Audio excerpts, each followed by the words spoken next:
السلام عليكم ورحمة الله وبركاته. تحياتي ليكم من أمريكا، يا رب تكونوا بخير وفي أحسن حال وفي صحة. النهاردة حلقة جديدة فريدة، هنعمل بودكاست مع واحد من أعز أصدقائنا، الدكتور قاسم، أخ عزيز، وعايزين ناخد انطباعاته كتير قوي، وهنسأله أسئلة لها علاقة بالحياة والمجتمع هنا في أمريكا. أتمنى إن انتوا تشاهدوا القناة، أتمنى إن انتوا تدعموها سبسكرايب وشير، ويلا بينا نبدأ الحلقة بسرعة كده عشان ما نطولش عليكم المقدمة.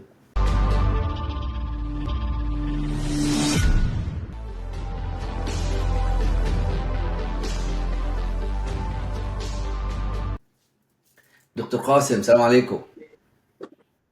عليكم السلام، يا اهلا يا أهلا وسهلا استاذ بيك، أهلا سيد. بيك دكتور قاسم. ممكن تعرفنا بس بنفسك للناس كتير أكتر شوية؟ اكيد. بالبدايه بنحب نوجه التحيه لكل متابعينك طيب. الكرام. انا قاسم ماهر الجرجاوي، حاصل على بكالوريوس طب الاسنان من جامعه في مصر. اصلي فلسطيني الجنسيه. كنت مقيم 7 سنوات فتره الدراسه في مصر، وحاليا مقيم بامريكا. ما شاء الله، راجل محترم وذوق، وبص طريقة الكلام، والله انت احلى مني مليون مرة. على راسي. دكتور قاسم، حاجات كتير قوي عايزين نتكلم فيها، وحاجات كتير قوي نفسي اسأل فيها. احنا محتوى القناة بيتكلم على المهاجر الجديد اللي بيجي امريكا. الناس عايزة تطمن على الحياة داخل أمريكا، شكلها ازاي، المجتمع ماشي ازاي، هل هيقدر يتعايشوا معاه ولا لأ. اللغات، انت جاي من مجتمع تاني، مجتمع عربي، واكيد يعني ما بقالكش فترة هنا، بقالك قد ايه موجود هنا؟ انا يعني اول وجودي لي بامريكا من 5 سنوات، لكن التزمت كفتره متواصله من من سنه. سنة، طيب. يعني انت كنت بتروح وتيجي صح كده؟ بروح وباجي، بس ما بقعد، يا دوبك شهرين شهر لظروف زي الدراسة كده. يعني. تمام. بالضبط. طيب الناس هنا بيحاولوا يفهموا المجتمعات هنا ايه اللي ممكن يتوقعوه لما يجوا امريكا. في ناس كتير جدا تبقى خايفة. انا واحد من الناس لما جيت امريكا كنت خايف وقلقان، هل المجتمع هقدر اتعايش معاه ولا لا. خايف على تربية اولادي، خايف على علاقات زوجتي بجيراني واصحابي والناس العرب بصفة عامة. خايف لما الاقيش شغل. هل ممكن، ما انا مش عارف في بلدي اقدر اتعايش مع المجتمع اللي هو يعني مش عارف اشتري عربيه، مش عارف اعمل، مش عارف حاجات كتير قوي مش عارف اعملها في بلدي. هل ممكن لما اجي هنا ممكن اعملها بسهوله؟ انا عايز حضرتك تبدا لنا كده كده من الاول، وتفرق لنا ما بين المجتمع الامريكي والمجتمعات العربيه. واذا انت جاي اصلا انت غزاوي ومصراوي وامريكان، طيب قول لنا كده ايه الفرق بين الثلاثه وبعضيهم؟ طيب، بالبداية لازم نعرف إنه الجاي على أمريكا بتفرق من شخص لشخص. بمعنى، أنا شخص سنجل، أعزب، ما عنديش التزامات، بتفرق عن شخص جاي مع أسرة زي والدي إجا مع أسرته 7 أشخاص، هذا يعتبر لود واو. على ظهره. جاي على العالم لسه بده يستكشفه. أنا بالنسبة لي ممكن أعيش ب $500 بالشهر، هو عنده التزام $5000 بالشهر. تمام. تمام. بالنسبه للمجتمع العربي والمجتمع الامريكي، big difference big gap between them، يعني في فراغ كبير بينهم. انت لما تيجي من برا طبيعي اللغه تبعتك، حتى لو انت مدرس انجليزي عندنا في الوطن العربي بدك تعليم، فانت لسه في ثقافه بدك تستكشفها، ثقافه بتتفاجأ فيها.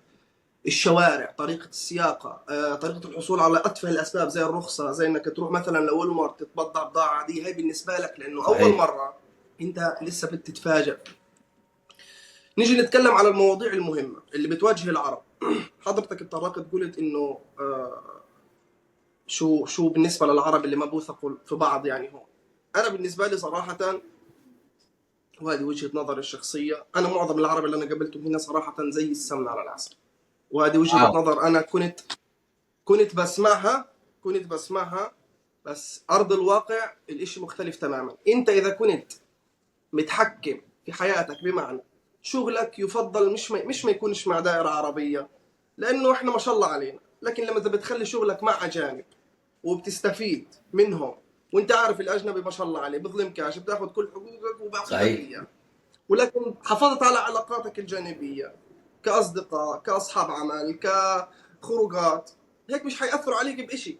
ما تخلي حالك رحمة مثلا عربي ايا كان وتقول هو اذاني، وبالنهايه العرب صحيح. يعني. هذه صراحه صوره بقدر احكيها انه انت اسأت اداره صحيح. حياتك، خليت حد يضحك عليه، وخليتها مثال بشكل عام انه العرب ما تأمنوش في امريكا. للأسف ده سمعة جامدة جدا بتدور حوالين إن العرب وحشين وسيئين زي ما أنت قلت كده. ده وأحسن مصطلح صراحة أنت قلته، إن العرب أنت اللي بتدير حياتك بنفسك. يعني أنت اللي ممكن تدي مساحة كبيرة للناس تدخل حياتك وتبوظها، أو مساحة صغيرة تقدر تعمل ليميتيشن لحياتك معاهم، فبالتالي تتحكم في العلاقات بالناس وبعضها. الناس اللي بيشتغلوا عند عرب بيقولوا بيسرقوا، بيقولوا العرب ما بديش حقوقك، بيقولوا ان العرب ما بي يعني بتشتغل عندهم بيشغلوك اكتر من الطبيعي. هل الموضوع ده فعلا لمسته وانت لما جيت هنا؟ الكلام ده فعلا حصل مع اخويا. انا كان لي اخ وانا موجود في مصر، كان لي اخ هنا يعني كان عمره لا يتجاوز ال 18 عام. اضطر يشتغل. من بده صحيح. يشتغل راح يشتغل في مقهى عربي. المقهى العربي طبعا لسه شاب صغير، ولد صغير يافع، في طاقة، في انرجي، لسه بيسمع الكلام، روح روح تعال تعال. حرث عليه طبعا حراث الشغل. واو. بدل العامل خلاه يشتغل عن عامله، وبجانب الإهانة من الزباين العرب، طبعا مش من الكل. صحيح. بس بتلاقي في ناس شخصياتها فيها مشاكل، بيعانوا من نقص في الشخصية. إلا ما تواجه، أنت بتواجه طبقة شريحة من المجتمع.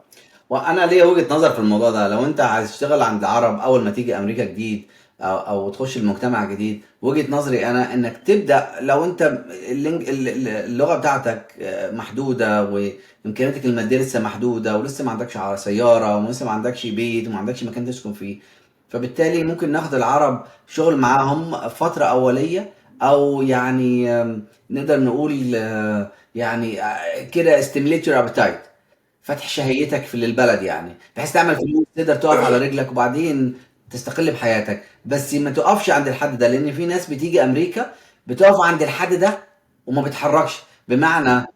بالضبط.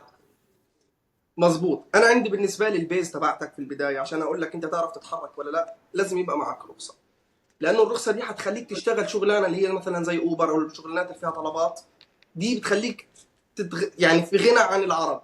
لكن انت لو ما اخدتش الرخصه وما عندكش عربيه، ساعتها ما فيش خطوه مشاكل، روح خطوه اشتغل مهمه عند العرب اوليه. واشتغل عند حد، حتى لو في ضغوطات في العمل.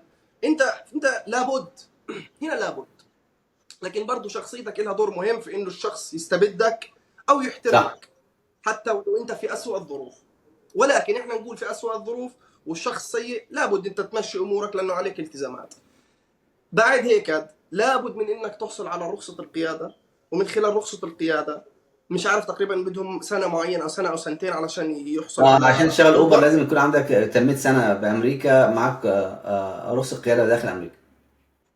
ودور لا، داش. دور داش عادي خالص، واعتقد ليفت. انا مش متاكد اذا كان ليفت ينفع، بس انا اعتقد ان في ناس من اصدقائي ينفع يشتغلوا اوبر ايت، او يشتغلوا دور داش. دي اوكي مش اوكي. محتاجه هيستوري، يعني مش محتاجه سنه او حاجه تكون أمم. بتسوق داخل امريكا. يا بالنهاية مجرد انت ما تعمل الشغلات هاي، بتطلع حالك من رحمة اي حد حتى لو كان غير عربي يعني مستبد. يعني لانه بالنهايه المدراء والمانجرز مش بس عرب المستبدين، ترى في اجانب مستبدين، بس عشان نكون في صحيح. الصوره. طيب معلش، عندي سؤال برضو يعني وارد في دماغي. لما جيت انت هنا جديد وقدرت ان تجيب عمل، هل الموضوع سهل؟ واللغة دورها ايه في الموضوع؟ وهل اشتغل على نفسي اول ما اجي على طول، ولا اخد شوية وقت يعني ماشي حالي، ولا اعمل ايه؟ انا كان ليا وجهة نظر في الموضوع ده قبل بس حضرتك ما تبدأ. آه، ان انا لو عارف ان انا جاي امريكا هشتغل على حالي، يعني ادي نفسي مثلا اخر 6 شهور انا خلاص بقدم على فيزا، بقدم على ورق للهجرة، جالي اللوتري، والورق اللوتري ده بياخد وقت. فكل الناس اللي جاية امريكا لازم من هذا الوقت تستعد استعداد كامل، تصرف تتعب روحها شوية، وتاخد انجلش كلاسز باك هوم وانت لسه في مصر او جاي من اي دولة. تأمن نفسك كويس، لانك هتيجي كأنك هتقع في البحر. فمحتاج حد، محتاج حد ياخد بايدك، ومش حد هنا ياخد بايدك، لازم انت بنفسك اللي تاخد بايد نفسك، لازم انت اللي تعلم نفسك بنفسك. فبالتالي استعد قبل ما اجي. كان عندي وجهة نظر ان اشتغل على اللغة قبل ما اجي. طبعا مش ده معناه ان انا يعني لازم اكون مدرس انجليزي، لكن اشتغل على اللغة قبل ما اجي، اخد كلاسز، اقدر امشي حالي بلغة متوسطة بسيطة، اتعامل مع الناس، اتعلم اي مهنة اي مهنه اضافيه زي مثلا حلاقه، ميكانيكي. صحيح الحاجات ديت محتاجه سيرفايد هنا ومحتاجه ورق تشتغل بيه هنا، لكن اول ما تيجي هنا تقدر تنميها، تقدم عليها ويكون عندك الفكره انك تمشي في هذا المجال. لكن لو انت جيت ميح هنا، انت التشالنج كله صعب يعني في وسط المجتمع، وانت لا عندك لغه ولا عندك حاجه تمشي عليها ولا الدنيا بايظه معاك، هيبقى الموضوع صعب، وفي ناس ممكن تروح تاني. صح ولا انا بألف؟ صحيح. لا صحيح كلامك، لا ما فيش عليك غبار. احنا في البدايه طبعا يعني رغم انه احنا مخلصين مجال بكالوريوس طب الاسنان ومعظم دراستنا كانت بالانجليزي بالمناسبه، تمام. الا اني بس خلصت واجهت صعوبه كبيره في اللغه واو. ولا زلنا بنواجه. لكن انا اجيت وعندي البيزكس، عندي الواحد اتنين تلاته الالف ب في الانجليش، بعرف اتكلم وبعرف اتعامل وبعرف اخش في المواضيع، لكن مش ديب اوف كونفرزيشن، كورس. بس ان انا بقدر اتعامل وبقدر اتصرف وبروح وباجي.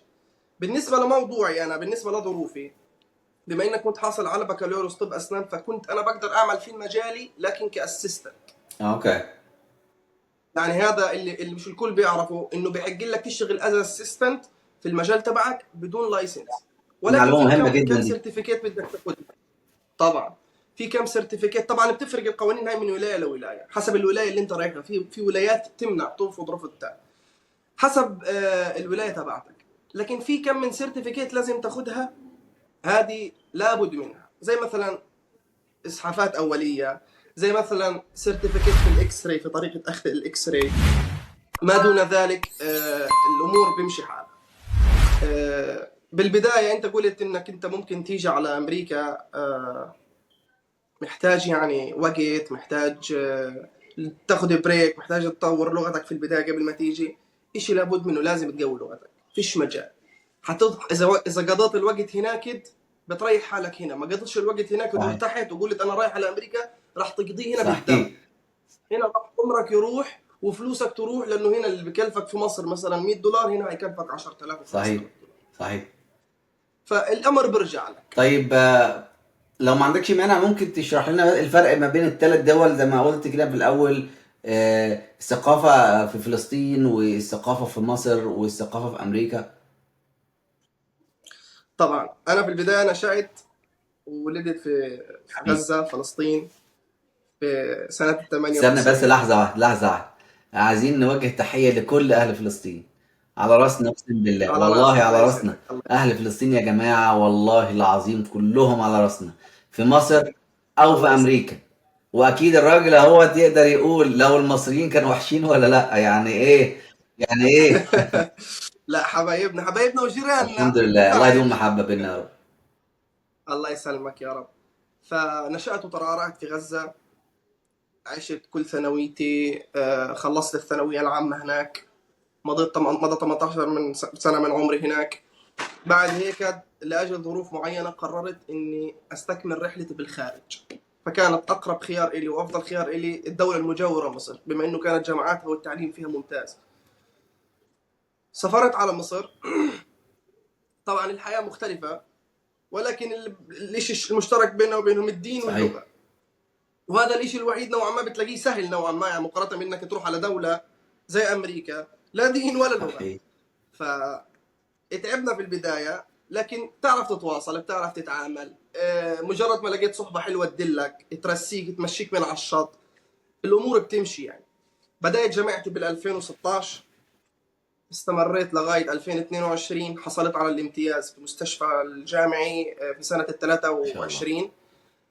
بعد هيك قررنا انه نسحب حالنا ونروح وين؟ على امريكا. الفيصل من هنا من اخر سنه في مصر، بعد ما انت قعدت 7 سنين يعتبر ختمت مصر طبعا. بخبرتك واللغة. ومعلوماتك، وطبعا بالضبط انت كده خلصت مصر، تروح على بلد جديد وعلى ثقافه اه. جديد. هنا هذا بالنسبه لي صراحه، على قد ما انا جاهز، انا اعتبر كنت جاهز، انا اهلي هنا والبيت موجود هنا وكنت جايب عربيه لي قبل ما اجي هنا، الا انه كان صعب. كلتشر جديده ودنيا جديده، وشعورك انك تايه بمجرد انك خلصت بكالوريوس، ده اوف شعور كورس. خلي بالك بسموه بوست جراديويشن فيلينجز، اللي هو انت شعورك بعد ما تتخرج هتعمل ايه دلوقتي. صحيح. فكل المشاعر هذه اختلطت مع بعض وارتميت في الواقع. كان لابد اني اتصرف، ما فيش يعني، بتزعل، بتحزن، بتدخل اكتئاب، ما فيش مشاكل، ده طبيعي. ده الطبيعي. انا دخلت في كتاب اقسم بالله بدي ارجع ثاني واو. مصر، وبديش ارجع فلسطين، لا بدي ارجع مصر. واو. يا واو. يا يا بخش باكتئاب، وهذا طبيعي وهذا طبيعي. لكن لازم تعرف انه هذا الكتاب له يوم الا ما يمضي، الا ما يخلص، بعد هيك تبوم هتخبط في الواقع. الواقع بقول لك بدك تدفع لي فواتيرك باي طريقه كانت، عن طريق الشغل الجانبي اللي هو زي مثلا اوبر، تشتغل في المطاعم في ايا كان، او بمجالك. صحيح. اكيد طبعا ما حدش حيكون عنده صحيح. شهاده وبده يشتغل في المجال الصعب هذاك، لانه مجال بهدله. اضطريت ابحث وقدمت على الابلكيشنز اني اشتغل از اسيستنت، والحمد لله ربنا وفقنا خلال 15 20 يوم. من اول انترفيو لقينا دكتور، والحمد لله اتقبلنا بالانترفيو ومشي الحال. في الانترفيو كانوا بيبصوا لك او يفرقوا ما بين عربي وامريكاني؟ هو صراحه يعني السؤال هذا في تفرقه، لكن مش بالانترفيو اه، تبعتي. اوكي. الانترفيو تبعتي حسب انت واقع مع مين. الانترفيو تبعتي كانوا ايميجرانتس اه، برضو الدكاتره، فبيحسوا فيك، فاهمين. عارفين انت بايش ماشي، لانهم مروا في الكلام هذا قبل هيك. هم بياخذوا الخلاصه. انا اللي ساعدني صراحه انه كان انا عندي خلفيه كبيره في المجال اوريدي، وانا عارف التفاصيل هذه، فانت بالنسبه لهم المين ميل، يعني انت صحيح. الوجبه الدسمه تبعك انت جاهز، بس في شويه تفاصيل عايزين نرتبك عليها، نمشيك نفهمك كيف القانون، والامور بتمشي. لكن بتفرق، بحس انه يعني شويه مع ناس معينه في بوزيشنز معينه. صحيح، ممكن. وبس والله طيب في المجال هذا. طيب لما اشتغل الشغل الاول جنب يعني قريب منك ولا بعيد عنك؟ يعني ممكن تركب له مسافه طويله؟ وهل انت محتاج سياره؟ بالنسبه لموضوع السياره، اتس ا ماست. اتس ا ماست في امريكا، لانه لو بدك تتطرق لموضوع الاوبر والليفت اه. صراحه كثير غالي، وحيستنزف منك بالذات لانك انت لسه بدايه حياتك. فالسياره تبعتك انت لما مجرد ما جبت الرخصه بتقدر تجيب سياره ب 1000 دولار ولا ب 2000 دولار من اي جنك، من اي مكان. يعني 2000 دولار ممكن ماركت يكفي بليس مثلا على الفيسبوك، او تروح مثلا. من اي مكان، شو مكان حالتها، مشي حالك، محدش حيطلع عليك هنا. بعدين في شيء كثير حلو هنا، محدش بقول لك ثلث الثلاثه كام، لا بتطلعوا على لبسك في الشارع ولا بعلقوا، ولا اه، بتطلعوا على الهير كات تبعتك، يعني معك الظروف صحيح. كويسه، اه، ابدا صح. تطلع على عربيه. صحيح. بعض الناس للاسف بيبصوا للمظاهر اكتر ما بيبصوا للواقع. يعني عايز ابقى شكلي ايه قدام الناس. هنا ناس مين؟ مفيش حد هنا مش هتدمر نفسك اه. عشان اه، عربيه في البدايه، يعني انت في البدايه طبيعي كلنا بنسترجل صحيح. يعني. طيب قول لي، في جنبك جوامع بقى، او جنب بيتك المكان اللي انت ساكن فيه جنبك جوامع مساء، يعني اماكن تجمعات اسلاميه، او اصدقاء، او حاجه زي كده؟ هو انا لحسن الحظ يعني مدينه هيوستن في ولايه تكساس من اكثر المدن اللي فيها جاليه عربيه. صحيح. يعني انا جيت على المدينه جاهز. بالنسبه للمساجد متوفره وبكثره، حتى الاعياد في لها شعائر، يعني بتحس بشعائر الدينيه الموجوده. حتى رمضان لو انت ملتزم بالمساجد وملتزم بالكونكشنز تبعونك العرب، بتحس بالفيلينجز هاي نوعا ما. فمن برضه المطاعم العربيه موجوده وبكثره، والاصحاب العرب موجودين بكثره. زي ما قلت في البدايه، طريقة شخصيتك هي اللي بتحدد صح. تعامل العرب صح. معك. انت بتحترمهم طبيعي يحترموك، بتساعدهم طبيعي يساعدوك. لو كنت انت لقمة سهلة وضعيف في الامور هذيك، يعني طبيعي شخصيه يستفزوك شخصيه ويستغلوك. تعتد شخصيه قواده. يصلح انه يكون قائد، او شخصيه تابع يصلح انه يكون تابع، على حسب ما انت اللي بتختار. مظبوط مظبوط مظبوط. فالحمد لله كل الظروف هي متوفرة في الله هيوستن. يبارك لك يا شيخ والله. طيب معلش بقى، احنا بنضايق عليك شويه باسئله كتيره ونصدعك. لا لا ولا يهمك. قول لنا كده ايه بصفه عامه، امريكا حلوه؟ امريكا حلو، بس بتوقع بعد 5 سنين. اول 5 سنين شوية هتتعب فيهم. صحيح. صحيح. هو هو انا يعني على القناه عندي فيديوهات كتير قوي اتكلم فيها. انا دايما ابص للشكل الايجابي للموضوع. يعني فور شور احنا عندنا في بلادنا حاجات حلوه كتير قوي، لكن الحاجات السلبيه اكتر. احنا عايزين بس ما نخبيش دماغنا في الرمل ونكذب على نفسنا يعني. آه، وكمان ديننا امرنا ان احنا نسعى في الارض. لو انت شايف رزقك ضيق في مكان، او حياتك واقفه في مكان، اجتهد واسعى. كل ما تجتهد كل ما ربنا هيديلك. انت مش هتخترع اختراع، انت بس هتسعى، وربنا اللي هيمشيها من عنده. مجاءك هنا لامريكا او اي دوله تانية، ايا كان اوروبا حتى او شيء، بالعكس هيفتح لك افق اكتر تقدر تتعلم من ناس تانية. ولو قررت ترجع في وقت من الاوقات ارجع، بس هتكون اضفت لحياتك حاجة.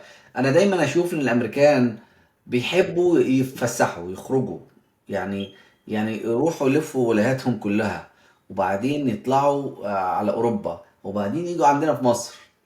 الناس ديت ليه بيعملوا كده؟ ده احنا عندنا في مصر لو الام اتجوزت بنتها في محافظة تانية، يعني قيادة ساعتين ولا شيء بالعربية، بتعيط ليل نهار وتقول بنتي هتبعد عني، الجواز دي مش نافعة وعايزة اطلقها من جوزها. صح ولا صحيح. إيه؟ شوف، هو عقلية عقلية الأمريكي والغربي مش زي عقليتنا، وهذا الإشي لازم تتفهمه. أنا أعرف دكاترة، دكاترة أسنان طبعا، ومتخصصين سواء جراحة أو أي تفاصيل ثانية، ما بيشتغلوش غير 3 أيام يومين في الأسبوع. واو. يا وبوصلوا كمان لمدة سنة ما بيشتغلوش غير 8 أشهر و4 أشهر فيكيشن. يعني العقلية هاي مستحيل تكون عندي أنا كعربي، اه. إن أطلع 4 شهور في السنة فيكيشن اه. كل سنة، ومرتين أو 3 مرات في السنة أطلع رحلة. طبيعي هذا الأمر يعني مش منطق بالنسبة لي، لكن هم بالنسبة لهم أسلوب حياة. هم بالنسبة لهم أنا بعيش عشان أنبسط. طبعا ظروفه مختلفة، إحنا لو عندنا الإمكانية هي ممكن نعمل هيك. هو هو مولود هنا، تربى على عايش كده. هنا، أخذ اللانجويج، فاهم التفاصيل، فما تحطش نفسك بمقارنة مع واحد أمريكي أو مع واحد عايش في صح، أوروبا، لأنك زي ما هتخسر انت قلت 5 سنين.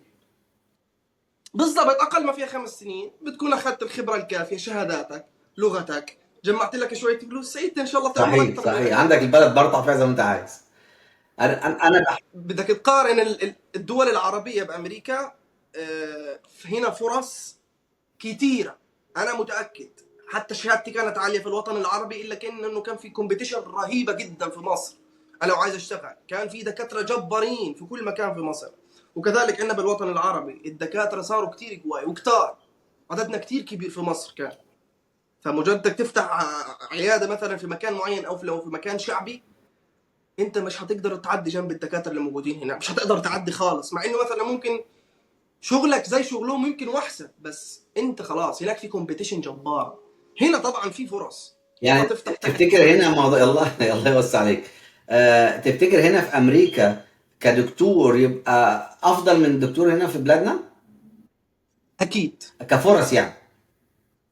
كفرص وكخبره. انت بصير اسمك انت امريكان كواليفيكيشن، عندك امريكان كواليفيكيشنز. انت اصلا لو بدك تغير رايك بكره وتنزل مصر او تنزل في اي مكان تفيد بلدك، انت مش هتنزل اقل من انك تشتغل في النقابه. صحيح، لازم تكون البوزيشن الخبره جامد. اه. بتاعتك تشغلوك في النقابه مباشره. صحيح. طيب، يعني انت قلت على الكومبيتيشن في مصر، او الدكاتره كتير قوي في مصر زياده عن اللزوم.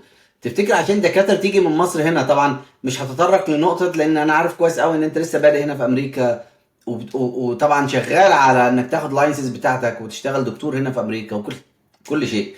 وده الغرض من القناه كمان، ان الناس اللي لما بتيجي مفيش مانع ابدا انهم يشتغلوا، لان زي ما انت قلت من شويه مفيش حد يبص عليك. اشتغل المتاح ليك تعيش وتفتح بيت وتستقر وتبقى بني ادم عايش مع المجتمع، لان مفيش حد يبص عليك صحيح. ويقول لك ايه ده انت بتشتغل شغلانه اقل من شغلانتك وكده. هنا في بلادنا احنا بقى، لو انت اشتغلت شغلانه اقل من بتاعتنا في بلادنا، زي مثلا لو دكتور، تفتكر دكتور في مصر عندنا ممكن يشتغل تمرجي او يشتغل مساعد دكتور او يشتغل حاجه زي كده؟ مساعد دكتور يعني ما بعدناش كثير عن المجال، لكن انا شفت بام عيني يعني دكتور ومهندس بسوقوا على الخط. وكمان ما شفتهاش بس في مصر، انا شفتها في غزه وانا رايح على المعبر. اليوم اللي وصلني دكتور قال لي عايز تدرس ايه في مصر؟ قلت له عايز ادرس طب اسنان. قال لي انا معيش لا غير اله الطب. الا الله. قلت له يخلف عليك، شكرا ليك. فالموضوع مش بس موجود في مصر، موجود في معظم الدول اللي ممكن تقول مثلا من الطبقه الثالثه في الوطن العربي، زي مصر، فلسطين، اليمن، الدول الصعبه دي. آه، مش بس كومبيتيشن، مفيش فرص. يعني حتى لو انت لقيت لك فرصه، لقيت لك مثلا شغل في مكان، هتاخد وقت كبير عشان تجرو اب. صحيح. وقت كبير، تاخد وقت. هنا طبعا انت بتختصر الطريق دي. انت الدوله هنا بتوفر لك صراحه، يعني الدوله هنا بتوفر لك، حتى الدكاتره اللي حواليك بيتكلموش معك بشخصيه المتعالي، لانه في الكلام ده موجود عندنا اه، ده اللي شوي انا برضه بقوله. اه. للاسف. بتضلك بتفضل تلميذ حتى لو تصير عمرك 40 سنه، بتفضل تلميذ، بيعاملوك بطريقه انه انت لازلت المتلقي. بيكبر الشخص وهو صحيح. متلقي، بيموت لغايه ما هو يضل متلقي. هون بيعطوك فرصه صراحه، وهذا الاشي اللي بيخليك تكبر، لازم يعطوك فرصتك حتى لو غلطت ما فيش مشاكل. طيب زي ما قلت كده في موضوع لما بتيجي هنا صعب بقى انك انت تمارس المهنه الاساسيه، وده طبعا انا عارف ان ده بيختلف من ولايه لاخرى، ومن طبعا امريكا كلها تعتبر 50 دوله داخل دوله، وكل دوله من دولت لها قوانينها ولها نقاباتها الخاصه بيها. فبالتالي لما تبقى دكتور اسنان من اي دوله، هل خاصه مصر والدعاة الوطن العربي لازم لما يجوا هنا عشان ياخدوا الترخيص بتاعهم او اللاينسز يعني عشان يشتغلوا لازم يعدوا بمراحل كتير؟ اديني بس بريف كده مختصر ديتيلز، انا يعني مش عايز اضغط عليك في ديتيلز. لا ولا يهمك ولا يهمك. بالنسبه للتخصص، بمعنى المدرس، انا والدتي مدرسه، عملت بس معدل اوراقها في شركه معينه وخلصنا يعني ممكن الحين تشتغل في اي مكان، لكن تقوي اللغه بتاعتها. في تخصصات مش محتاجه تخش كليات ثانيه، لكن التخصصات الطبيه زي مثلا طب اسنان، صيدله، طب بشري، دي بعد ما تعمل ايفالويشن اللي هو معدل الورق بتاعك، تخش في الجانب التعليمي، يتاكدوا من انه انت عندك البيزكس المطلوبه انك تمارس فيها المهنه، اللي هو بيبقى عن طريق امتحان. انا كطب اسنان وكطب بشري لازم نخشوا في امتحانات امريكيه، عشان بعد ما يجتازوها بعدين يروحوا على كوليدج ياخدوا سنتين عملي كلينيكال سايد، بعد كده ياخدوا واو. اللايسنس. يعني انت اوريدي متخرج ومخلص الكلام ده وماخد سنه في جامعات في مستشفيات هناك، ده كله يا عم على عينه وعلى راسنا، بس هتيجي تمتحن عندنا الامتحان وتاخد سنتين في طب جامعه. اللي انت درسته هناك كسنه تدريبيه في مستشفى او شيء، او والمواد اللي درستها هناك دي بتعرف الكريدت بتاعتك ايه، وبعدين تيجي هنا يفنطوها كده ويشوفوا انت محتاج تضيف ايه على الكريدت ده، لان هم عندهم هنا برضو رولز معينه ولازم نلتزم بيها. زي مثلا سهل على الناس شويه، مثلا انت دارس I'm just gonna speak up something different. Really I don't understand what's a difference between your job, actually your job as a doctor and my job. لو انت جاي امريكا ودارس ماس او دارس الجبرا، just example، وبعدين لما تيجي هنا لما تيجي درس الحاجات دي في مصر، لما تيجي هنا امريكا بيشوفوا الورق بتاعك وبعدين يقول لك دارس المواد دي، في مواد اساسيه وبعدين يشوفوها جايب فيها كام، وبعدين يقول لك لا ده في مواد تانية اساسيه هنا ريكواير ولازم تدرسها علشان اللي هي بيسموها المعادله. صح كده انا بتكلم صح؟ وبعدين عشان مظبوط. تدرسها تاخد عليها كريدت، تضاف على الكريدت اللي عندك. بعد ما تخلص دول تاخد شهاده من عندهم من الجامعه الفلانيه، وبعدين تروح على النقابه بتاعت الطب مثلا، وتقدمهم الكريدت بتاعتك، جزء من مصر وجزء من امريكا وحاطينهم توجذر، فانت يو ريتش the requirement، فيديلك ترخيص على مظبوط هذا الاساس. صح كده؟ مظبوط صحيح 100%. فانا زي ما قلت لك الموضوع هنا بصير شويه بزنس، لانه في كريدتس انت بتكون ماخذها في مصر او في اي دوله عربيه وما بيحسبوهاش هنا. ليه؟ عشان يشغلوا اه. الجامعات بتاعتهم. فالموضوع شويه بيقلب بزنس، ولكن ما بياخدوش عليك كتير. يعني ممكن مثلا ياخدوا نص سنه سنه، ممكن تاخدها في اي كوميونتي كولج، تاخدها في اي يونيفرسيتي مع التغطيه الماديه من فافسا، بيمشي الحال يعني. طيب تمام تمام. بالنسبة للدراسة بقى تفتكر انهي اسهل، مصر ولا امريكا؟ والله يعني هنا طريقه التعليم وطريقه التعليم بمصر مختلفه، لكن العلم واحد، اه المنهاج واو. واحد. لكن بحس واللي انا شفته في مصر مور كوندنس، يعني تصحى من 7 مواصلاتك بطريقه توصل 8 ونص، تقعد في الجامعه سوليد 8 اورز لغايه مثلا او 9 اورز لغايه 3 او 4، بعد كده بتروح ساعه ونص واو. وانت اوريدي منهك، انت اوريدي مفيش طاقه مفيش باور.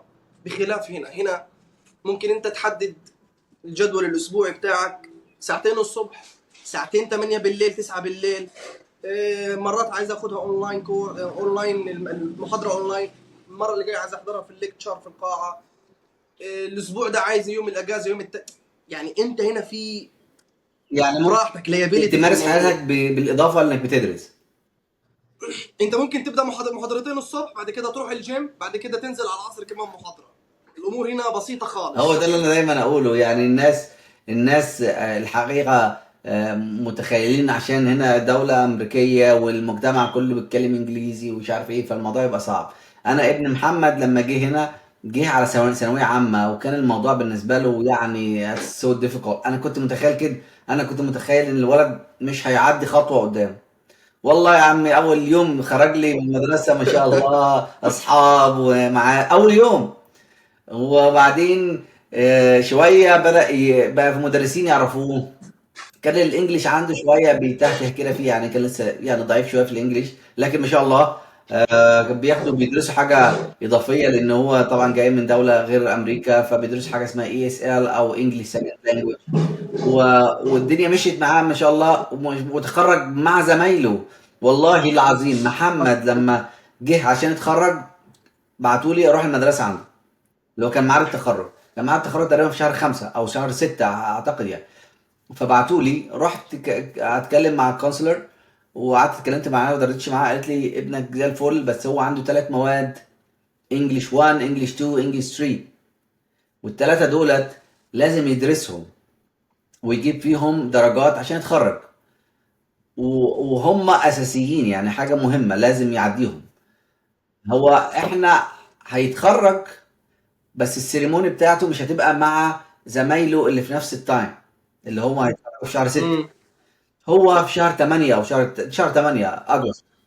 ف هي ممكن يبقى الشهاده نفسها مش هتطلع غير في شهر اغسطس. فمعلش بقى، كانه عنده يعني مدرسه صيفيه او سمر فاهمني. كامب.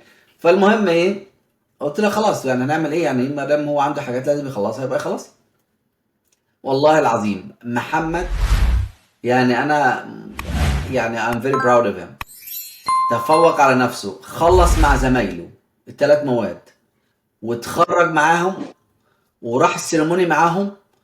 ومش كده وبس، لا، ده هو لما راح السيرموني هم اللي ما كانوش جاهزين، والشهاده بتاعته كانت لسه ما خلصتش، فادوا له البوك بتاعه فاضي بس يا بدون شهاده، لسه هو سبق سبق الشهاده. الشهاده. س- ف هو بالعاده الطلبه اللي بعمره بتاخروا سنه، بس يعني برافو عليه والله، شابوه. والله العظيم انا يعني مش كنت مصدق. كمان تعايشه مع المجتمع، يقعد لوحده في اوضته ويقدر يخلص دراسته ويخلص المشاريع بتاعته. وذكي، مش كمان ذكي في الدراسة بس، لا ذكي ان هو قدر يتواكب مع المجتمع نفسه كطلبة. يعني امم المرحلة العمرية دي مرحلة صعبة جدا، إنك تتواكب مع ثانوية اه عامة وكده، وكلهم شايفين نفسيهم وإيريجنت زي ما بيقولوا، وبنات وولاد وحريات. ده اصلا داخل المدرسة بشكل مبالغ فيه. لا بالعكس، ده كانوا المدرسين بتوعه لما بيقابلوني كأن محمد معروف في الدفعة كلها، يعني ما شاء الله. يعني كان حاجة فريدة من نوعها بصراحة يعني. فوالله أنا حقيقي دايما أقول إن المجتمع هنا بيخلي الواحد مرتاح. تدرس صحيح وأنت صحيح. مرتاح وتبقى رايح تقريبا مبسوط إنك رايح المدرسة. بس في مراحل عمرية معينة، يعني مثلا عندي إليمنتري إلينا ممكن تبقى مبسوطة رايحة المدرسة إلى حد ما. عبد الرحمن لا، عبد الرحمن ده الميدل سكول بيكره كريزي دوت. المدرسه. ما حدش بيحب الميدل ميدل سكول سكول، اصلا. لا، هم ميدل سكول بيعملوا عليهم كنترول زياده عن اللزوم، لان المرحله كده شويه بدايه المراهقه، والمشاكل بتاعتهم امم بتبقى بام. المشاكل بتاعتهم مش مشكله امم عاديه، لا، ده ممكن واحد يخبط ولد يجيب يخبط له عينه ولا شيء، ممكن ايوه يعمل صحيح كارثه. صحيح صحيح. فالموضوع لا، ميدل سكول آه. حقيقي يعني يعني عارف ان انت ما مريتش المرحله دي هنا، لكن اقسم بالله مرحله زباله. لكن بعد مرحله الميدل سكول بقى ما تقدرش، عايز تروح الكلاس بتاعك بتروح، مش عايز تروح بتاعك بتمشي. هنا عند عبد الرحمن في الميدل سكول بيكلموني في التليفون ويقولوا لي إيه ده ما جاش، لو اتاخر 5 دقايق يقول لك ما جاش، هو غياب. لو بس كان بيلعب التليفون شيء مثلا او بيهزر مع زميله، دي بعتوا لي ايميل او كلموني في التليفون ويقولوا لي ده عامل انتربشن في كلاس. اي ديتيلز صغيره من المدرسه ومن عند الاهل بيحطوا لودنج على الطفل. في الهاي سكول لا، الموضوع سلاح، عايز تحضر احضر، مش عايز تحضر ما تحضرش، عايز تنام في الكلاس نام، اعمل اللي انت عايزه. بنسبة كبيرة جدًا ارتياحية ما فيش بعد كده. طبعًا اللي أفضل من كده المرحلة اللي جاية بقى لمّا إن شاء الله تخش مرحلة الجامعة والّا حاجة، هتبقى في بقى أريحية أكتر يعني. لا والجامعة يعني براحتك خالص، يعني انت بتحس انها جزء من حياتك صارت صحيح. خلاص. بصحى بروح على الجامعة، ببسط، بخرج مع صحابي، بروح بعد كده بروح باكل في مطعم، بعد كده بروح بنام. جزء من حياتك بتصير الجامعة وبتمشي يعني. صحيح. دكتور قاسم أنا really باشكرك والله من كل قلبي. المقابلة ديّة على راسي من فوق، الله وتحياتي يسعد لي ليك اياك يا والله. استاذ سيد، وحاضرين يعني في اي حاجة لا انت والله أنا تحكي. سعيد جدًا بالمقابلة ديّة، وسعيد جدًا أصلًا معرفة راجل محترم زيك، وسعيد جدًا بالشعب الفلسطيني كله، وسعيد جدًا. صح الأول قُل لي بس تجربتك مع الفلسطينيين والمصريين شوية قبل ما نقفل الحلقة دي. إيه المصريين عاملين إزاي مع الفلسطينيين؟ بقول لك انا لما اكتئبت في امريكا كنت بدي ارجع مصر عشان فلسطين. الله فقال يديم لي خد محبة يا شيخ تجربتك. والله. والله على العظيم. راسي والله. حبيبي أشكرك جدًا، جدًا، جدًا من كل قلبي، ويا رب دايمًا تكون في أحسن حال. الله يسلمك، وبنشوفك يومك على عافية، يالّا خير ان سلام شاء الله. عليكم، سلام سلام عليكم. عليكم. سلام عليكم.